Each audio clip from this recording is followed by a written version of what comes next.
আল্লাহকে যে ব্যক্তি পেয়েছে সে দুনিয়ার সব পেয়ে গেছে, আল্লাহকে যে পায় নাই সে আসলে কিছুই পায় নাই, ইহকাল পরকালের কিছুই পায় নাই। এখন আমরা আল্লাহকে পাবো কিভাবে, এটা বড় প্রশ্ন না?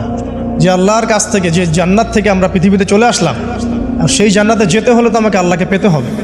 আল্লাহকে পেতে হলে আমার কি কি করণীয়, খুব শর্ট করে আমি কয়েকটা পয়েন্টস আপনাদেরকে শেয়ার করছি। 1 নাম্বার, আল্লাহকে পেতে হলে অবশ্যই তার নবী মুহাম্মদ সাল্লাল্লাহু আলাইহি সাল্লামের আদর্শগুলো জীবনের প্রতিটা ক্ষেত্রে বাস্তবায়ন করতে হবে। 2 নাম্বার হচ্ছে 5 ওয়াক্ত নামাজ। আল্লাহকে পেতে হলে নামাজ লাগবে, নামাজ নাই আল্লাহ নাই। ওয়াস্তাঈনু বিস-সাবরি ওয়াস-সালাহ, তোমরা সবর এবং সালাতের মধ্য দিয়ে আল্লাহর সাহায্য প্রার্থনা করো। আমরা এই জন্য নামাজে বলি ইয়্যাকা না'বুদু ওয়া ইয়্যাকা নাস্তাঈন, আমরা শুধু আপনারই ইবাদত করি এবং আপনার কাছেই সাহায্য প্রার্থনা করি। আল্লাহকে পেতে হলে নামাজের কোনো বিকল্প নাই। আল্লাহকে পাওয়ার তৃতীয় একটা মাধ্যম বলে দিই আমি, সওম বা রোজা রাখা। রোজা রাখা অবস্থায় আমরা কিন্তু গোপনে পানাহার করি না, করি? আমরা রোজা রেখেছি, গোপনে কিন্তু পানি খেতে পারি, কেউ দেখবে না।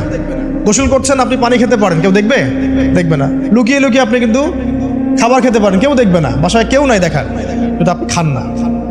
আপনি সবর করেন, সহ্য করেন, একদম সূর্যাস্তের সময় গিয়ে আপনি ইফতার করেন। এই যে কাজটা আপনি কেন করেন? কারণ আপনি ফিল করেন যে আল্লাহ আপনাকে দেখছেন, কেউ আপনাকে দেখুক না দেখুক, আল্লাহ আপনাকে দেখছেন। এটাই হচ্ছে ইহসান।